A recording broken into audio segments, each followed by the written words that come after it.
Bonjour, dans cette vidéo, je vais te montrer comment définir la probabilité d'un événement. Pour cela, je vais te définir quelques notions de vocabulaire utilisées dans le domaine des probabilités. Je vais commencer par te définir ce qu'est une expérience aléatoire. Alors, une expérience aléatoire, c'est une expérience dont on connaît les résultats possibles, mais on ne sait pas quel résultat va se produire. Et dans ce cas, on parle de résultat qui est dû au hasard. Je vais te définir dans un deuxième temps ce qu'est une issue ou une éventualité et également l'univers. Alors une issue, ce sont les différents résultats possibles d'une expérience aléatoire. L'univers, quant à lui, constitue l'ensemble de toutes ces issues. En mathématiques, l'univers est noté oméga.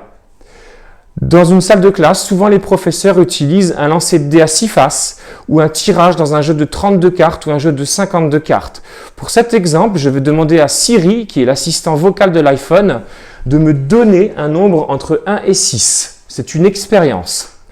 Siri, donne-moi un nombre entre 1 et 6. Ça fait 1. Voilà, on obtient le nombre 1. Je vais le noter sur le tableau. Et je vais redemander à Siri, donne-moi un nombre entre 1 et 6. Le résultat est 6. Voilà, j'obtiens le 6. On voit que si l'on demande à Siri un certain nombre de fois de réaliser cette expérience, on obtiendra toutes les issues possibles. On obtiendra le 2, le 3, le 4 ou le 5 ou le 6. Toutes ces issues constituent l'univers. Ce sont tous les résultats possibles. Maintenant, je vais te définir ce qu'est un événement. Alors, un événement, c'est une partie de l'univers. Nous pouvons prendre comme exemple l'événement obtenir le 1. Constitue une partie de cet univers. Nous pouvons également considérer un autre événement qui est obtenir le nombre pair. Et dans ce cas, il sera réalisé si nous obtenons le 2, le 4 ou le 6. Comment maintenant calculer une probabilité? Alors une probabilité, c'est un nombre qui est compris entre 0 et 1.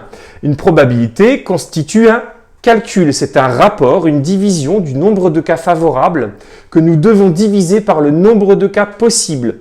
Nous pouvons prendre comme exemple l'événement A obtenir par exemple le 2. Dans ce cas, nous avons, lorsque nous demandions tout à l'heure à Siri un nombre entre 1 et 6, un cas favorable pour obtenir le 2, parmi l'univers qui était constitué de 6 cas possibles.